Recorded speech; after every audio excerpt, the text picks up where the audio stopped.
POV. You stay awake for 365 days. You wake up at 3:17 a.m. Not because of an alarm, not because of a noise. You just wake up. Your eyes open in the darkness. Your room is silent. The ceiling above you looks normal. Your blanket feels normal. Your phone is charging beside your bed. Everything is ordinary, but something feels wrong. You close your eyes again. You wait for sleep to return. 1 minute passes, then 10, then 30. You turn to the left, then to the right. You flip your pillow. You pull the blanket over your head. Nothing. Your mind refuses to shut down. By morning, your eyes burn. But you tell yourself it is fine. Everyone has sleepless nights. You get out of bed. You brush your teeth. You drink coffee. You go through the day like a normal person. But when night comes again, sleep still does not come. You lie in bed. The room is dark. The clock glows beside you. 2:55, 4:02. Your body feels tired. Your mind feels trapped. But you remain awake. On the third night, you start to panic. You search online. Why can't I sleep? Can a person die from insomnia? Every answer makes your stomach twist.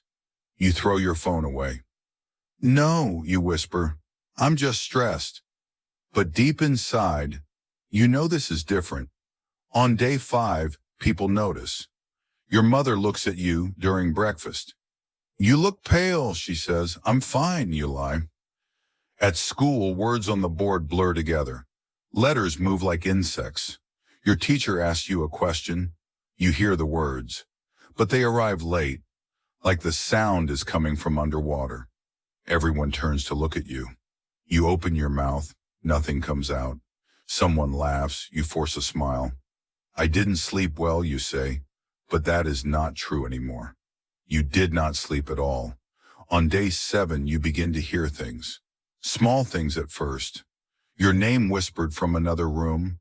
Footsteps behind you. A phone vibrating when it is not. You turn around. No one is there. At night, you sit on the edge of your bed. You are too scared to lie down, because lying down feels like losing a battle. The clock changes. 3 a.m., 3:01, 3:02. You stare at the numbers until they feel alive. Then something strange happens. At exactly 3:17 a.m., your phone screen turns black, and one sentence appears.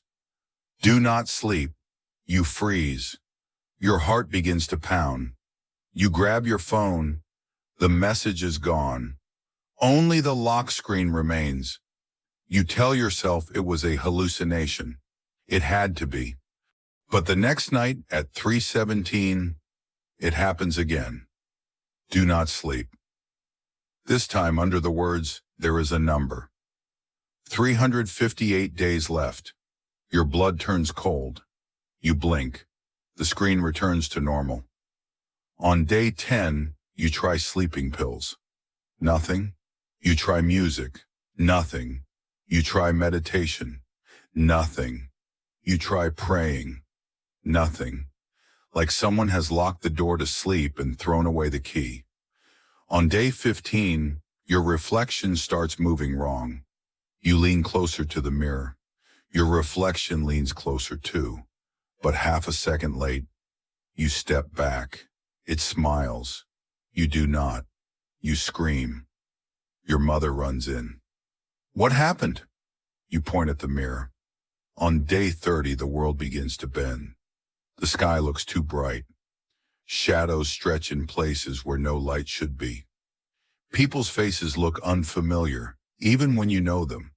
But you cannot remember his name for 3 seconds. Then 5. Then 10. When you finally remember it, you almost cry. At night, you write everything down. Your name, your age, your home address. You fill notebooks with facts about yourself because you are afraid. On day 50, the countdown returns. 3:17 a.m. This time, you whisper back. What happens when it reaches 0? Then the screen flickers.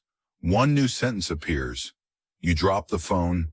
It hits the floor. The screen cracks. On day 70, you stop going outside. People are too loud. You hear voices through the walls. Sometimes they sound like strangers. On day 100, you see the first shadow. It stands at the end of the hallway. You blink. It disappears. The next night, it comes closer. By day 120, it stands outside your bedroom door. On day 150, your mother cries. You hear her in the kitchen. You want to go to her.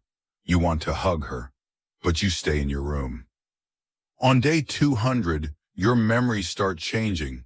A woman in a white dress standing at the foot of your bed when you were 5. You describe her. White dress, long black hair, no shoes. It shatters on the floor. Then she says, you used to talk about her when you were little, but at 3:17 that night, your phone does.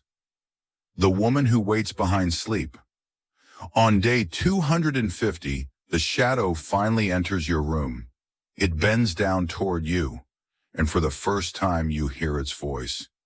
Sleep is not rest. Sleep is a gate. The shadow moves closer, and in the distance, you hear millions of people breathing, sleeping. On day 300, you see dreams while standing. Every time you open a door, the same woman stands farther away. On day 364, the world becomes silent again. At 3:17, the screen turns on. 0 days left. The woman in white walks toward you across the water. She kneels in front of you. You stayed awake for 365 days, she says. She touches your forehead. Suddenly you see everything. I saved you, but I trapped you. The shadow behind her speaks. Now choose. The black door is quiet, soft, peaceful. The white door is bright, too bright. You take one step, then another. You walk through the white door. Light explodes. Then, silence. You wake up, in your bed.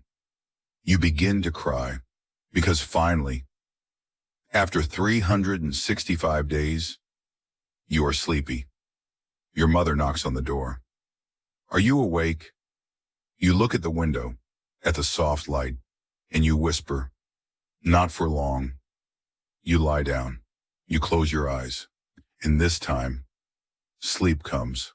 Welcome back. And for the first time in a year,